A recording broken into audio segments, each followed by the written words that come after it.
Pour le groupe LR, Madame Déborah Pavlik.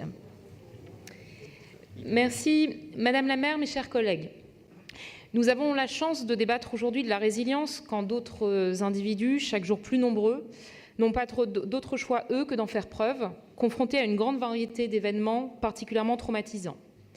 Je concentrerai mon propos sur deux thèmes majeurs, le dérèglement climatique et la qualité de l'air. Cet été, ce sont pas moins de 7 ouragans et 6 tempêtes qui ont frappé l'Atlantique Nord. Cet état de fait nous place devant deux constats. Le premier, une évidence, est que le réchauffement climatique, en plus d'être une réalité, engendrera des phénomènes toujours plus puissants et meurtriers tels que ceux que l'on déplore aujourd'hui. Je souhaite ici avoir une pensée particulière, évidemment, pour nos compatriotes des Antilles, si durement touchés par Irma, José et Maria, mais aussi pour les Mexicains, victimes d'un effroyable séisme. Paris n'affrontera pas de cyclone, mais probablement une crue redoutable et des canicules de plus en plus longues. Songez que celle du mois de juin dernier a fait 580 morts à Paris dans une indifférence quasi totale. Le second constat est que la conséquence directe de ces catastrophes sera l'explosion du nombre de réfugiés climatiques qui commence déjà à affluer des 4 coins de la planète. L'ONU évoque le chiffre de 250 millions de personnes. Des millions sont déjà en exode. Cela nous amène, Madame la maire, mes chers collègues, à cette stratégie de résilience de la ville de Paris que vous souhaitez développer. Naturellement, je partage le constat que tous les niveaux de décision politique doivent être mobilisés pour faire face au dérèglement climatique et à ses conséquences. Certaines des propositions formulées dans la stratégie pourraient être intéressantes. Proposer par exemple de transformer les cours d'école en oasis, îlots de fraîcheur en cas de canicule, est une piste effectivement à explorer. Mais comment être assuré de la mise en œuvre d'une telle proposition lorsque l'on sait que, alors que vous aviez annoncé que toutes les écoles parisiennes feraient l'objet d'une rénovation thermique d'ici à la fin de votre mandat, Madame la maire, seule la moitié seront vraiment concernées. Et je ne parle même pas des obstacles à la mise en œuvre, la réglementation posant déjà beaucoup de difficultés à la végétalisation des cours d'école. Lorsque j'observe la situation parisienne, je m'inquiète également de la pollution de l'air. L'hiver dernier, nous avons subi des épisodes successifs de pollution et en décembre 2016, le plus grave pic de pollution depuis 10 ans. Cela fait désormais 15 ans que vous nous dites agir contre la pollution. Force est de constater que la stratégie employée n'est pas la bonne.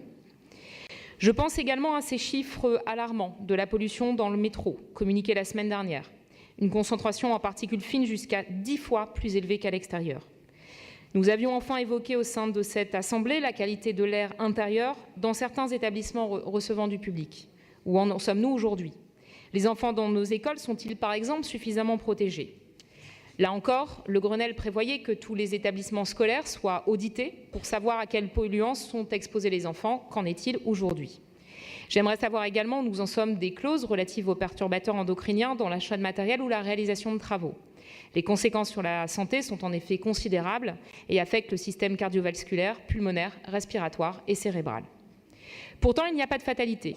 De grandes villes ont su prendre le virage de l'éco-responsabilité. Souvent d'ailleurs, ce sont les métropoles ou les régions qui portent ces stratégies, puisque les villes ont en fait assez rarement la taille critique pour affronter les problématiques qui se posent.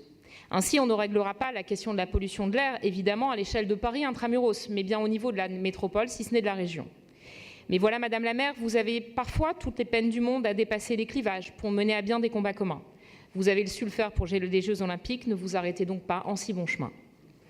Les 6 axes identifiés pour bâtir la stratégie de résilience semblaient les bons, mais les actions proposées nous laissent, je l'avoue, un peu sur notre faim. Quand elles ne sont pas contradictoires entre elles, les intentions peinent à franchir l'étape de la concrétisation. Enfin, Paris se dit être à l'avant-garde de l'ère numérique en donnant aux start-up les moyens de se développer. Je regrette donc que cette stratégie de la résilience fasse l'impasse sur l'innovation, où on parle si peu. Or, la résilience est un formidable vecteur en la matière. Nous l'avons vu pendant les vagues d'attentats, les nouvelles technologies de communication réactives permettent d'informer en temps réel la population. En matière d'atténuation des effets du changement climatique et de la protection des ressources, la ville doit donc aussi devenir intelligente. La résilience ne doit donc pas demeurer un vain mot, mais doit être accompagnée d'actes et de résultats. Le temps des communications et des stratégies, malheureusement, devrait déjà être derrière nous et il est regrettable d'avoir perdu autant de temps en la matière. Je vous remercie.